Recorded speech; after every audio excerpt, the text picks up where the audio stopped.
မင်္ဂလာပါကျွန်မကတော့ Zenith Legal Service ရဲ့ founder တရားလွှတ်တော်ရှေ့နေဒေါ်စင်စင်ဦးဖြစ်ပါတယ်ဥပဒေရေးရာသိလို့ရမိခွန်းတွေကိုဖြေကြားပေးလျက်ရှိပါတယ်အခုမေးမြန်းထားတဲ့မိခွန်းတစ်ရက်ကတော့15နှစ်ရွယ်ခဲမဖြစ်သူကိုခဲဟိုကခိုးပြေးသွားတယ်ခိုးယူပေါင်းတဲ့ပေါ့နော်အဲ့ဒါကိုသူ့ရဲ့မိခင်တွေကရှာဖွေပြီးတော့အမှုဖွင့်တဲ့အခါမှာလေတရားခံကအမှုဖွင့်ကမှထွက်ပြေးသွားတယ်ပေါ့နော်ထွက်ပြေးသွားတယ်အမှုဖွင့်နေတဲ့အနေထားကလည်းတလကြော်ကြာပြီးဘာမှမထူးသေးဘူးပေါ့အဲ့တော့တရားခံရဲ့အမေဖြစ်သူကိုဖမ်းဆီးအရေးယူလို့ရသလားဆိုပြီးတော့မေးမြန်းထားတော့မိကုံဖြစ်ပါတယ်ဒီမိကုံကိုကျွန်မကအရွယ်ရောက်ချင်းဥပဒေနဲ့ရာဇသတ်ကြီးဥပဒေပုံမှန်တွေအရဖြေရှင်းပေးပါမယ်ပြန်လည်ဖြေကြားပေးပါမယ်ကျွန်တော်တို့မြန်မာနိုင်ငံမှာရွယ်ရောက်ချင်းဥပဒေအရအသက်16ဆိုရင်ကလေးလို့သတ်မှတ်ပါတယ်16အထက်18ကြားဆိုရင်တော့လူငယ်ပေါ့နော်18ပြည့်မှသာလူကြီးဖြစ်သတ်မှတ်တာပါအဲ့တော့ဒီမေခွန်းအရ15နှစ်အရွယ်ကလေးဖြစ်နေတဲ့အတွက်ကြောင့်မိဘအုပ်ထိန်ချင်းမကင်းမဲ့နဲ့မိဘရဲ့ခွင့်ပြုချက်မရှိဘဲနဲ့ခေါ်ဆောင်သွားခြင်းခိုးယူပေါင်းသင်းခြင်းဖြစ်တဲ့အတွက်ကြောင့်ရာဇကြီးပုံမှာ363နဲ့အမှုဖွင့်ရေးယူနိုင်ပါတယ်နောက်တစ်ချက်ကအလိုတူတော်လဲမတိန်ဆိုတာကဒီကလေးက15နှစ်ပဲရှိသေးတယ်နော်သူ့ရဲ့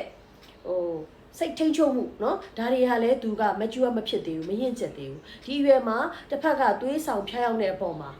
เนาะသူကလက်ခံပြီးတော့အတူနေမိခဲ့တယ်ဆိုရင်လည်းဒါဟာမရိမှုမြောက်ပါတယ်ဒါကြောင့်ရာဇကြီးပုံမှ386ရလဲအမှုဖွင့်အရေးယူနိုင်ပါတယ်ဒီလိုမှုဖွင့်အရေးယူတဲ့အခါမှာရာဇကြီးပုံမှ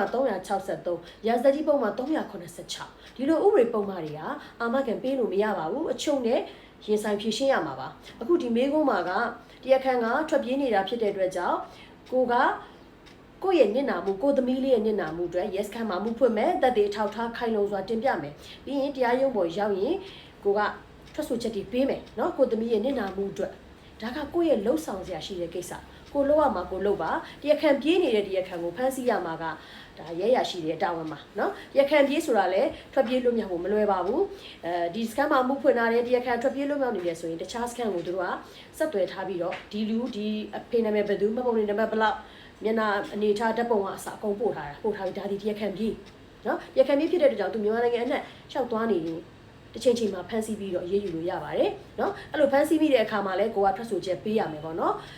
ဒီမေခွန်းမှာပါတာကတရားခံရဲ့အမေကိုဖမ်းဆီးလို့ရသလားတရားခံရဲ့အမေကကျူးလွန်တာမှမဟုတ်တာကိုယ့်ရဲ့နစ်နာမှုအတွက်ပြုလုပ်သူเนาะကျူးလွန်သူကိုအမှုဖွင့်အရေးယူရမှာကကိုယ်တာဝန်မှာ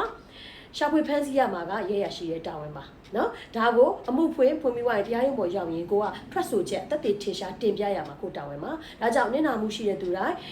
yes ကမှာတက်တည်ထောက်ထားခိုင်လုံစွာနဲ့အမှုဖွင့်